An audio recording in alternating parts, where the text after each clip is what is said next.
Nous, Julia est avec nous parce qu'elle voudrait nous présenter deux objets qui ont attiré son attention. Alors, chaleur, féminisme et astuces sont à l'honneur, Julia. C'est ça, vous avez très bien résumé. Alors Bon, d'abord, je vais un essayer. objet, vous allez voir, de design, une chaise qui est là pour tacler le problème du manspreading. Alors le manspreading, c'est ça. Je pense que ça se passe de commentaires. C'est un concept dénoncé par les féminismes. C'est un comportement qu'on peut observer notamment dans les transports en commun. Cette façon d'asseoir sa supériorité, on va le dire comme ça. Cette chaise, elle a été conçue spécialement pour lutter contre ce phénomène. C'est-à-dire, regardez que les jambes on est forcé à s'asseoir avec les jambes fermées. C'est une jeune étudiante en design qui a créé cet objet et pour stopper ce genre de phénomène et évidemment pour attirer l'attention sur celui-ci.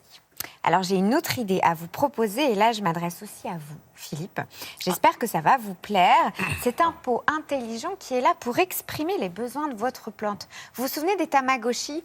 Ça fonctionne un peu pareil. Je faisais mourir à chaque fois. Ouais, moi, pareil. Impossible de penser à le nourrir, à l'hydrater, enfin bref.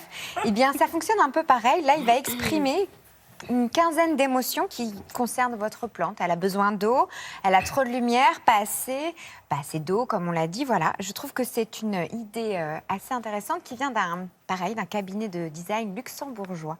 Qu'est-ce que tu en penses? Mais ça marche très très bien. D'ailleurs, c'est des pots connectés, ça marche très bien. En plus, cette idée est bien pour initier les enfants à la nature. Bon, dis donc, je suis passé Voilà. devant le tuyau, là, il n'avait pas un gros moral. Hein. Non. Voilà. Surtout qu'en ce moment, les tuyaux, ils n'ont pas un gros moral. Il fait sec et souvent, on les replante plus maintenant. Donc, Bon.